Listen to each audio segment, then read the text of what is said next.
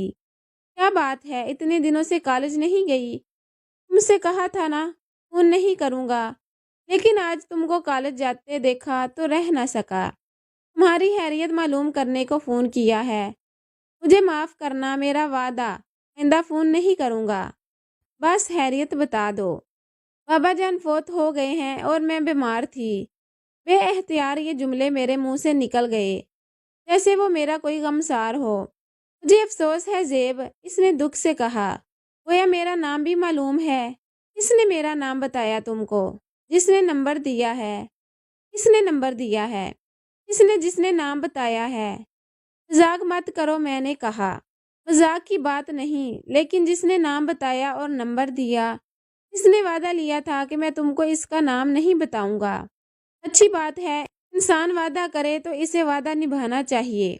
تھوڑی دیر وہ خاموش رہا، پھر بولا، اگر اجازت دو تو کبھی کبھی فون کر لیا کروں۔ اجازت ہے، یہ کہہ کر میں نے فون رکھ دیا۔ بعد میں سوچا کہ میں نے ایسا کیوں کہا۔ شاید ان دنوں میں بہت ٹوٹی ہوئی تھی اور واقعی مجھے کسی غمسار، کسی باتیں کرنے والے کی ضرورت تھی۔ کوئی 10 دن بعد پھر اس کا فون آ گیا۔ اس بار جب میں نے پوچھا کون، تو جواب ملا احمر۔ اس نے اپنا نام بتا دیا، لیکن اپنی کزن کا نام نہیں بتایا۔ اب تو میں دن رات پریشان رہنے لگی۔ میں نے مکرمہ کو بتایا اور کہا کہ جانے کون ہے، اس نے تو میری زندگی اجیرن بنا دی ہے۔ فون کرتا ہے تو پریشان ہوتی ہوں، نہیں کرتا تو بھی پریشان رہنے لگتی ہوں۔ کیا کروں آخر؟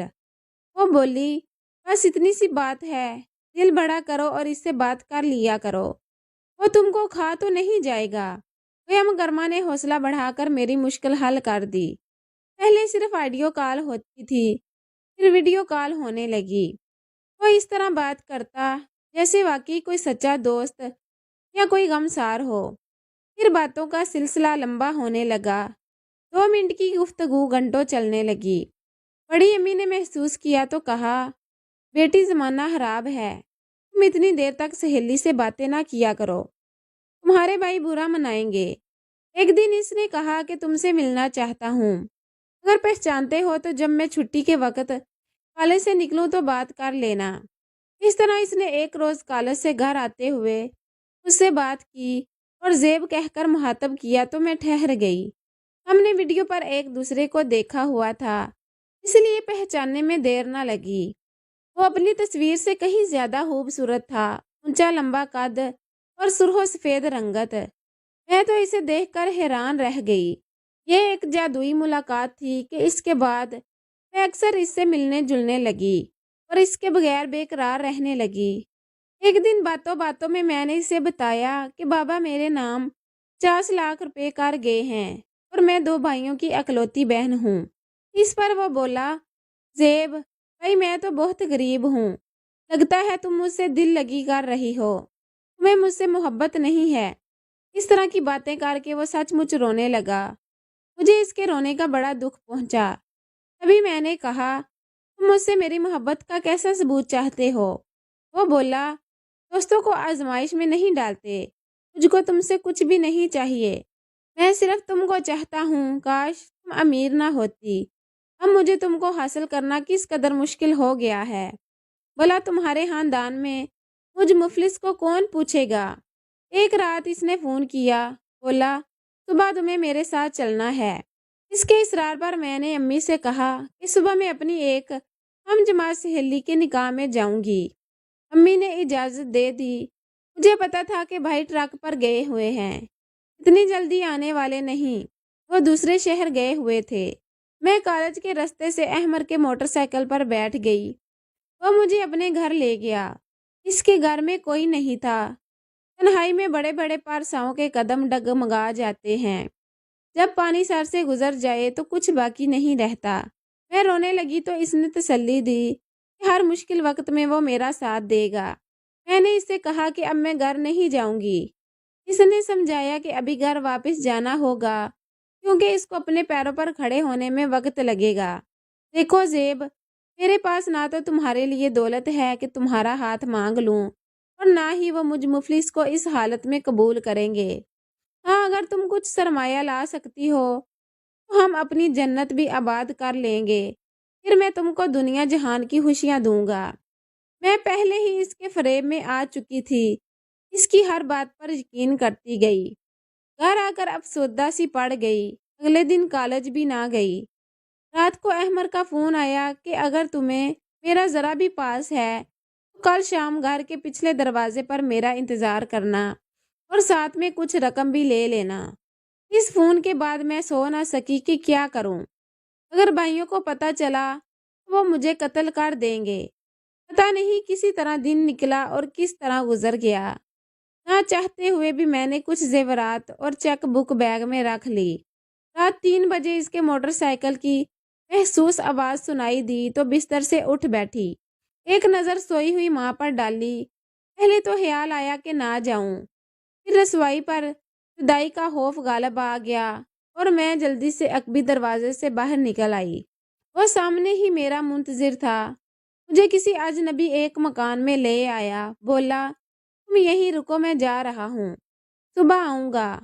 میں نہیں چاہتا کہ تمہارے اغوا کا پرچہ مجھ پر ہو، کیونکہ تمہاری سہیلی مکرمہ کو معلوم ہے کہ تم مجھ سے ملتی ہو۔ صبح میں اپنی ڈیوٹی پر حاضر رہوں گا تو بہتر ہوگا۔ وہ چلا گیا۔ رات میں نے اس خالی مکان میں تنہا گزاری۔ اگلے دن وہ 12 بجے آیا، ساتھ کھانے پینے کا سامان بھی لایا۔ ہم دونوں نے مل کر کھانا کھایا۔ اس کے بعد وہ چلا گیا اور پھر شام 5 بجے آیا۔ رات کیسے گزری پتہ ہی نہ چلا۔ میں گھبراتی رہی اور وہ ڈھارس دیتا رہا۔ صبح پھر وہ ڈیوٹی پر چلا گیا اور گھر کو باہر سے تالا لگا گیا۔ اکیلے ویران گھر میں دن میں بھی مجھے ڈر لگتا تھا۔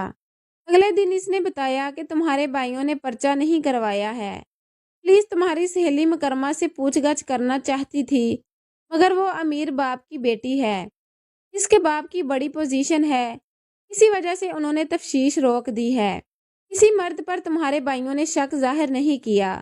میں نے احمد سے کہا ہم عدالت میں جا کر نکاح کر لیتے ہیں، مگر وہ راضی نہیں ہوا۔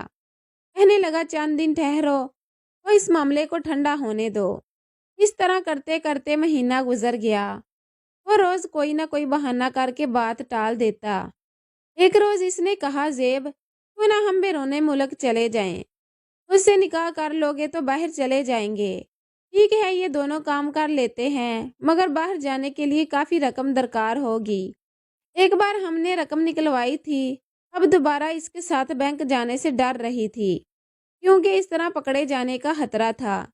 اس کام میں اس کے دوست نے مدد کی جو اس کے ساتھ بینک میں ہی کام کرتا تھا۔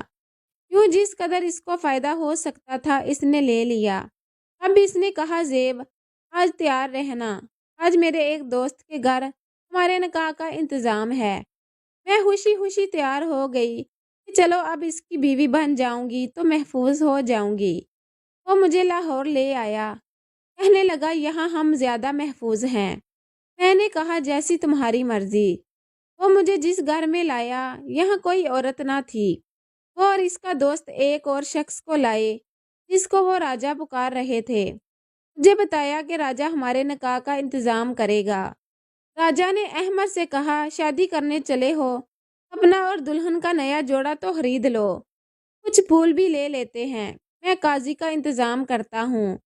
اب احمد بولا ہم بھی تمہارے ساتھ چلتے ہیں کیونکہ ہمارے پاس گاڑی نہیں ہے۔ راجہ نے جواب دیا ٹھیک ہے۔ مجھے گھر میں چھوڑ کر وہ چلے گئے اور دروازے کو باہر سے تالا لگا گئے۔ صبح کے گئے شام ہو گئی۔ انتظار کرتے کرتے تھک گئی، وہ نہیں آئے۔